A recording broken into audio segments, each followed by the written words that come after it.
The pulse of our culture is often centered on time, and what we feel is a hot topic today might not even be of concern in 50 years from now, and what we should be worried about we're not even paying attention to. This is where our voice comes in. We offer a platform for informed discussion, and we've asked Dr. Edward Tess, better known as Mac. He is an associate professor in English at Boise State University. He teaches Renaissance literature, also Shakespeare translation. You're a published poet, essayist, translator. And at some point in his career, he was also a medic and an officer on the Bering Sea.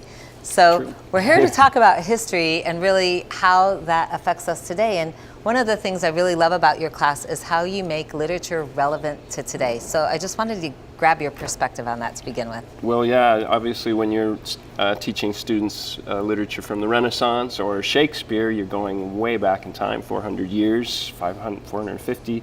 And students, in order to get a grasp on these things that happened in the past, I like to make them relevant to today. So, one of the texts I really like teaching is Thomas More's Utopia. Everybody's heard the term utopia.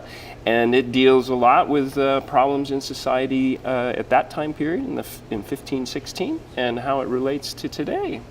There was concern, for instance, how oligarchies were ruling the roost at that time period. There was problem with the incarceration of people. Of course, at that time they cut off their heads, but it was still a problem. And what Thomas More thought about in his Utopia was to create a better society and educate the people, give them food, all that kind of thing. Right, distribution of wealth. Distribution of wealth. Punishing beggars and punishing those who were stealing because they were so poor. There was all that going on back then. Sure. And it's still relevant today. I mean, we're still seeing these challenges. So what do you think is going on today that's so critical that we really should be concerned about when we look down the lens 50 years from now?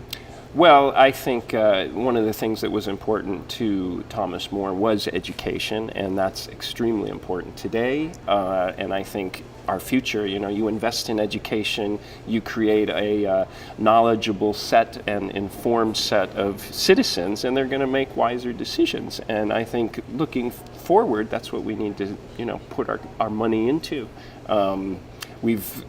That the university system here in the United States still is the best in the world, and when it really took off in the 60s, it was, really looking good. You had your Harvards and your Princetons that have been around for a lot of time, but a lot of the states were building schools and then providing virtually free education. It wasn't totally free, but it was a lot cheaper. Students did not go into debt the way they do now because the state funded it, and they felt that the education for the masses was the right thing to do. And you look at the founding fathers. Thomas Jefferson believed that in order for democracy to function correctly, you needed an educated populace.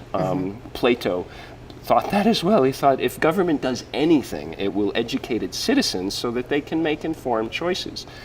And looking at education, we have been reducing the funding in this state and throughout the United States. Right.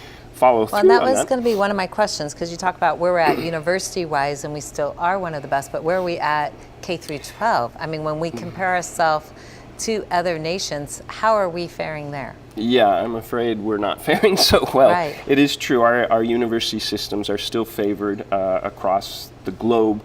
Foreigners come here to study and then leave, right? You go to any engineering program, PhD in engineering, you're going to find 9 out of 10 are foreigners. They're coming in because our K through 12 is not educating kids enough. Our junior high, I've met plenty of foreigners and see them come into K through 12 here. A girl from England, she's in high school and she's studying calculus. Everybody else is starting at algebra because they push them further, they teach them in a different manner. We're in a litigious society that doesn't really, favor education the way they do in Europe. So we are, I think now we're about number 24 ranked in the world, and we used to be number 1, say, 25 years ago. Can you name, in your opinion, one thing we might be doing right in today's culture? I mean, when they do a snapshot of us today and look back, people 100 years from now are looking back, what do you think they'll go, wow, they dialed that in? Well, I think one of the most important things that has come out of is technology and computers. And we have altered our education K through 12 to bring, kids are learning about computers, and this will help them in the future job world, no doubt. That's one good thing.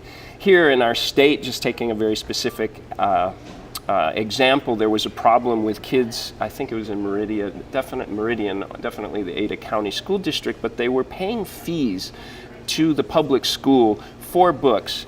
And the people brought this up against the court here, and the Supreme Court of Idaho said, yes, indeed, you can't charge for these fees. So this is a good thing that schools, because they were so desperate, had to charge fees, but our state government and state judicial system realized that that is not how we should run public education, that kids should not be, it should be free and equal. Okay, so I know if people want to take your class, you're teaching some really interesting courses coming in the fall here at Boise State University.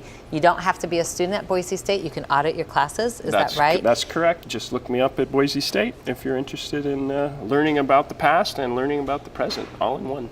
Awesome. All right, thank you so much for being here. Thank you, Rebecca. Thank you for listening. Yeah.